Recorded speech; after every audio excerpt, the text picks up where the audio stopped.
अब हम पढ़ेंगे non contact forces. Non contact forces यानी कि वो फोर्सेस जो बिना टच हुए एक दूसरे पर क्या डालते, इफेक्ट डालते हैं। ठीक है, सबसे पहला है हमारा मैग्नेटिक फोर्स। मैग्नेटिक फोर्स वो फोर्सेस होते हैं जो कि मैग्नेट्स लगाते हैं, उनके अराउंड जो भी बॉडीज रहती है उन पर जब भी मैग्नेट फोर्स लगाते हैं उसी फोर्स को मैग्नेटिक फोर्स कहते हैं। इसको नॉन कॉन्टैक्ट फोर्स क्यों कहा जाता है, क्योंकि हम देखते हैं कभी भी कोई मैग्नेट है हमारे पास में, अगर उसके अराउंड या उसकी मैग्नेटिक फील्ड के अराउंड हम क्या करते हैं, कोई दूसरा मैग्नेट रख देते हैं, तो वहाँ पे हम दो कंडीशन या दो केसेस को देखते हैं। सबसे पहला केस ये होता है कि या तो ये मैग्नेट जो है ये इस मैग्नेट को क्या करने लग जाएगा, अट्रैक्ट करने लग जाएगा, अपनी तरफ आकर्षित करेगा, खींचेगा और ये दोनों चिपक जाएंगे। ठीक है, दूसरा केस ये होता है ये इसको दूर फेंकेगा या रिपेल करेगा, ठीक है, अपनी मैग्नेटिक फील्ड से बाहर कर देगा।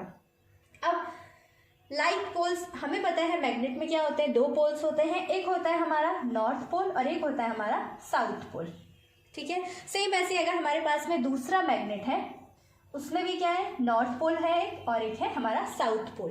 अगर हम इन दोनों मैग्नेट्स को क्या करेंगे, नॉर्थ पोल से सामने की तरफ को रख देते हैं, तो ये दोनों क्या है, लाइक यानी कि एक जैसे हैं। ठीक है, तो ये जो दोनों के दोनों लाइक पोल्स है एक दूसरे को क्या करेंगे, रिपेल करेंगे। तो लाइक पोल्स क्या करेंगे, एक दूसरे को रिपेल करेंगे और यहाँ पे जो फोर्स ऑफ अट्रैक्शन लगेगा वो रहेगा रिपल्शन, यानी कि एक दूसरे को दूर फेंकेंगे। सेम ऐसी केस हमें पता है साउथ भी क्या है, लाइक पोल्स हैं, एक जैसे पोल्स हैं। अगर हम इन दोनों को भी सामने की तरफ को रखेंगे तो ये दोनों भी एक दूसरे को क्या करेंगे, रिपेल करेंगे।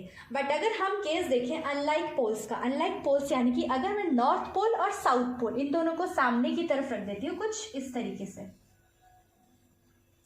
तो ये दोनों के दोनों क्या करेंगे, एक दूसरे को अट्रैक्ट करेंगे। यहाँ पे जो फोर्स लगेगा वो रहेगा अट्रैक्शन का। ठीक है, इसीलिए जो अनलाइक पोल्स होते हैं वहां पे जो फोर्स लगता है हम उसको कहते हैं फोर्स ऑफ अट्रैक्शन।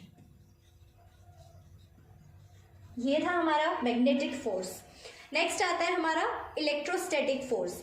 अब इलेक्ट्रोस्टैटिक फोर्स क्या होता है, जब भी कोई ऑब्जेक्ट हमारे पास में चार्ज रहता है, हमारे पास में कोई भी ऑब्जेक्ट है अगर उसमें स्टेशनरी चार्ज है, यानी कि चार्जेस जो भी हैं वो स्थिर है, रुके हुए हैं, अभी मोशन में नहीं है, तो वो हमारा कहलाता है इलेक्ट्रिकली चार्ज्ड ऑब्जेक्ट।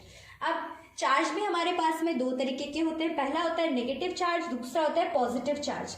जैसे कि हमने ऊपर मैग्नेटिक फोर्स में देखा था, उसमें लाइक पोल्स और अनलाइक पोल्स के लिए केसेस देखे थे, सेम इसी तरीके से इलेक्ट्रोस्टैटिक फोर्स में भी हमारे पास में दो केसेस आते हैं, लाइक चार्ज और अनलाइक चार्ज वाले।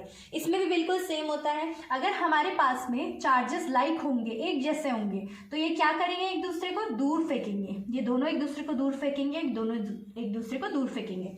ठीक है, बट अगर हमारे पास में केस रहेगा अनलाइक चार्ज का, यानी कि अगर एक चार्ज पॉजिटिव है और एक चार्ज नेगेटिव है, तो ये दोनों के दोनों क्या करते हैं, एक दूसरे को अट्रैक्ट करते हैं अपनी तरफ को। ठीक है, तो सेम ऐसे यहाँ पे भी लाइक चार्जेस के लिए हमारा फोर्स जो लगेगा वो रिपल्शन का लगेगा, रिपेल होंगे ये दोनों। अनलाइक चार्जेस के लिए हमारा लगेगा फोर्स अट्रैक्ट होगा। ठीक है, हम कब कहेंगे कि किसी बॉडी पे इलेक्ट्रोस्टैटिक फोर्स लग रहा है, जब भी कोई चार्ज्ड बॉडी किसी अनचार्ज्ड बॉडी पे फोर्स लगाती है, उसको अट्रैक्ट या रिपेल करती है, या फिर जब भी कोई चार्ज्ड बॉडी किसी चार्ज्ड बॉडी पे फोर्स लगाती है। ठीक है, इन दोनों ही केसेस में हम कहेंगे उन पे इलेक्ट्रोस्टैटिक फोर्स लग रहा है। नेक्स्ट हमारे पास में third gravitational force. Gravitational force क्या होता है, force of attraction between two bodies, यानी कि जब भी कोई भी दो बॉडीज क्या करती हैं, अट्रैक्ट करती हैं एक दूसरे को ग्रेविटी की वजह से, तो उसको हम कहते हैं ग्रेविटेशनल फोर्स। ये जो ग्रेविटेशनल फोर्स होता है ये यूनिवर्स में सारी की सारी बॉडीज एक दूसरे पर लगाती हैं। जैसे कि हम बात करेंगे अगर हेवनली बॉडीज की, तो हेवनली बॉडीज वो बॉडीज होती हैं जो स्पेस में होती हैं, revolves around another heavenly body due to this. Gravitational force ही एक ऐसा है, हमें पता है जो स्पेस में प्लैनेट्स रहते हैं वो सन के चक्कर काटते हैं। ठीक है, वो एक पर्टिकुलर पाथ में सन के चक्कर काटते हैं और उसी पर्टिकुलर पाथ को हम क्या कहते हैं, ऑर्बिट का नाम देते हैं। तो ये भी किस चीज की वजह से हो रहा है, जो सन है, जो प्लैनेट्स हैं, उन सब के बीच में जो फोर्स लगता है वो फोर्स होता है हमारा ग्रेविटेशनल फोर्स।